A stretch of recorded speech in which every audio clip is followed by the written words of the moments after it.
Is this the answer to break 90?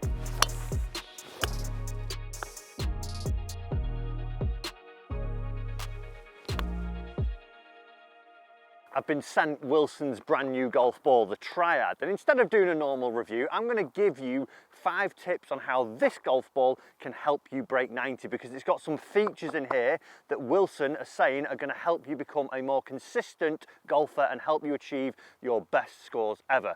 Let's take a look at them, and the first one is here on the tee. So the first feature that these new Triad balls have is their high moment of inertia. So off the tee, it's saying that it's going to help you get longer, more penetrating, and hit more fairways. So that being said, let's give you a little tip on how you can hit more fairways that can help you break 90. Firstly, you're actually going to have to get one of the golf balls out. One of the things that I see from a lot of players who have maybe sort of started to break that 100 barrier now, they're not hitting as many wild drives, as it were, knocking it out of bounds, hitting it into water features. But like I say, we want to hit more fairways, one of the features of this golf ball. And what we need to do that is actually understand about us as a player. I would imagine if you're trying to break that 90 barrier now, you're starting to see a common flight in your golf ball. So as we look at the 17th hole here at Warrington, we've got bunkers all the way down the left-hand side. Also some gorse follows that. But then the fairway actually is almost suited for a draw of the golf ball because it banks from right to left as we go through it. So as you would stand on it, it would actually say, well, you probably want to draw this golf ball down the fairway because the trouble's on the left and then the fairway shapes for a right to left shot. But that's not the case. If you're stood here as someone who is looking to break that 90 barrier and you're actually more of a slicer, fader of the golf ball, but you think, well, this is dictating to me that I should hit a draw, and you try and do that, but you're not confident in it, you're probably going to struggle with that. So, like I said a moment ago, you're probably noticing some consistency or similarities in your game now. And what I want you to do on the tee is try to think, well, how do I make my ball flight fit to this golf hole?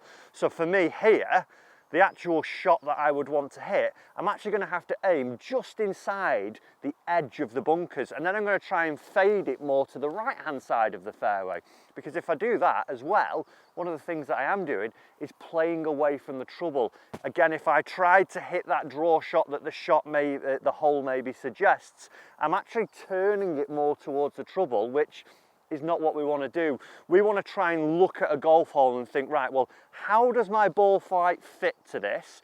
And how, if I were to hit a shot that leaves me with a bigger space on the fairway, how do I sort of frame that as I go through it? So, like I say, start now off the tee to try and feel that you're making your ball flight fit to the hole. So I'm going to pick my target line being just right of that trap, and I'm going to see that I'm trying to hit a 5 to 10 yard fade off there and let this work towards the centre or right centre of the fairway.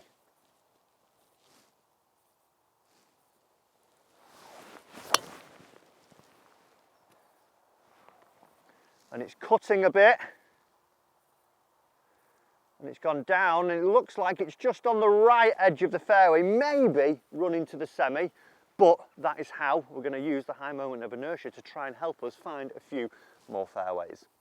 So one of the next features of the Triad golf ball is all about hitting your ball closer to the pins because of the urethane cover, giving you more spin and more control on those mid to short irons. Now that's something, as we are trying to break 90, that we probably want to do. We want to start hitting a few more greens, and we want to try and get it a little bit closer, maybe get them inside sort of 40 foot, so you can potentially maybe hold a putt, but you're getting those 2 putts more frequently. And one of the things that you want to do, and one of the things that probably from that 100 barrier to now breaking the 90, you're going to have a better understanding of the journey that the ball is going to take from somewhere like here, where I've just found myself just trickled off the fairway, and then actually getting up to the flag. The flag here today is just purchased over the front edge of the green, in the centre. Now there is a bunker left of it, but there's also a slope to the right that's going to feed the golf ball down. The flag's 169 yards away from me and the wind is pushing into me. Now, as a golfer who's maybe breaking that 100, you'll probably just look at it and hit it up towards the green.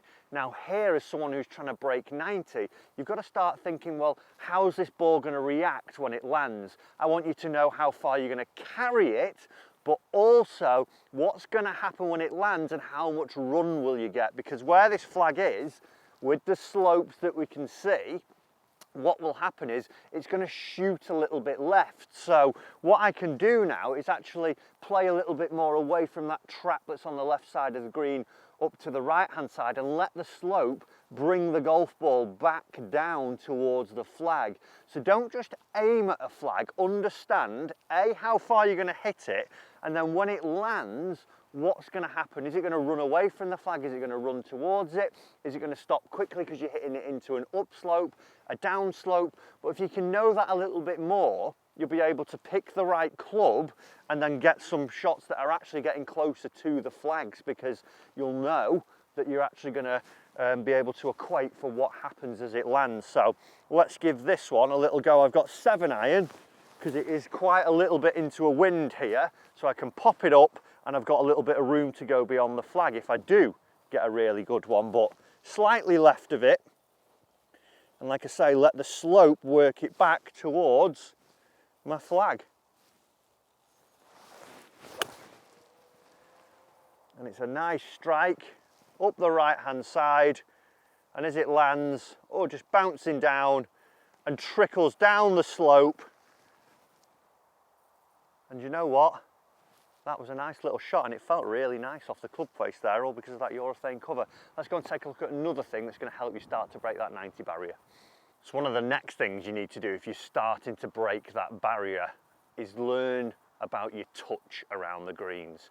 When you watch someone who's maybe broke that 100 barrier again, your chips might be okay. You might have one way of chipping and you might get it to maybe inside 10 feet now and again.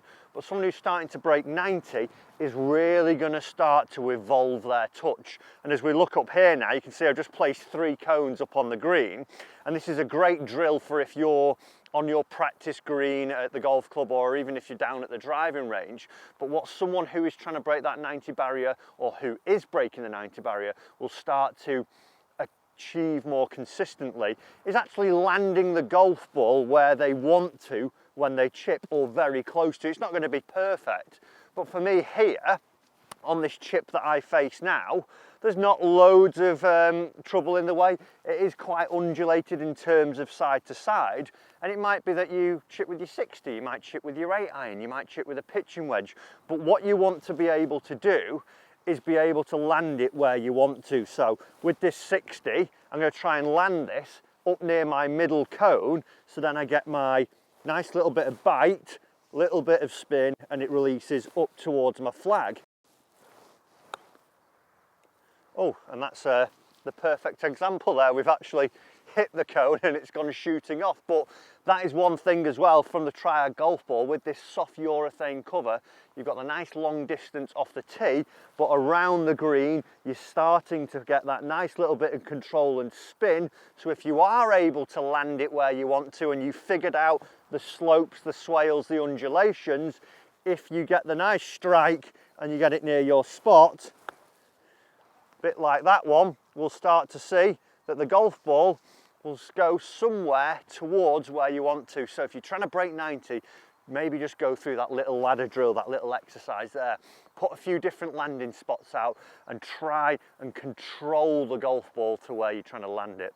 Let's take a look at another tip that's going to help you break that 90 barrier.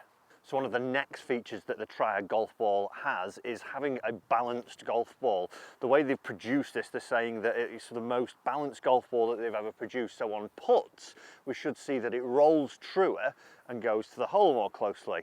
Will that help? I'm not 100% sure.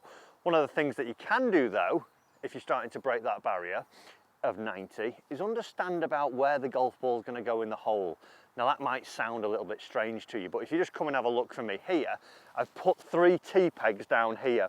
Depending on where your golf ball is, i.e. if we had the front of the hole being the little peg and then we go back towards my golf ball there, you would technically say that this is the front of the hole because that's in line with it.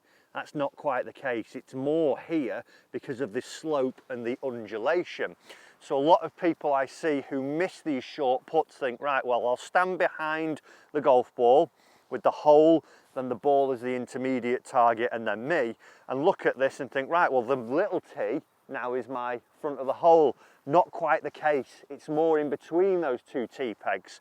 So what I can then do is understand, because of that undulation now, that's changed the front of the hole, that can give me the correct aim, because you could stand here thinking, right, well, I'm going to aim there because that's the front of the hole, and I start to miss it. So think about it, almost think of the golf hole as a little bit of a clock. Where is that golf ball going to go in? And a really good tip that I heard from Gary Player was about, if you actually looked at the hole, you would see a lot of wear on one certain side of the hole. So as we see here, there's actually more wear here because everything's running towards this tee peg. So we see that this is all worn out a little bit. So actually the front of the hole from down this way is where the ball's going to come to. So when you're putting, just think about that a little bit more. So then as I go through my putting routine, I can adjust accordingly, get aimed correctly, and then if I hit one, and as we saw there, it swung a little bit towards that tee peg because that's where it wants to go. I'm just going to aim slightly right now, and we see that would have all gone in because it's actually gone and just hit this side of the tee. So it's going to allow me to hold a few more putts just by understanding where the break is coming from. So think about that. Where's the actual front door on the hole when you're making your short putts? Let's move on to the final tip. The fifth and final tip. Is this the answer to break 90? It could help, but it's not the only answer. What you've got to understand when you're on this journey of lowering your golf scores, you've got to have a good mental strategy as well. You've got to know when to be aggressive out on the golf course. Should I fire at the pin or should I play safely? You've got to understand that sometimes the golf game might not be going as planned for you out on the golf course, and you've just got to battle through. You're not going to hit it your greatest. Sometimes you might be thinking that you've cracked it and it's easy, and then you might get into a little bit of a roadblock with one bad swing. But that being said, like I say, the golf ball isn't the answer. The technology we've got in our golf clubs isn't the answer. It's just getting out here, practicing your game, and knowing that one good swing, even if you're having a bad round, could change everything. So as you go through it, stay committed to every single shot that you face out on the golf course. If you're positive over them, you're decisive, you're more than likely going to hit better golf shots when you're out on the golf course, and that is going to be more beneficial than any technology you can buy or any swing improvements you can make, because good mindset leads to actually helping those. Guys, I hope you've enjoyed this video. If you have, do hit that like button down there for me, and remember to subscribe. Wilson Triad balls, well worth a try. Feel good, sound good, good performance off them, just like all the other premium golf balls we're seeing on the market, and at a good price point too as well. Guys, thanks for watching. See you in your next video.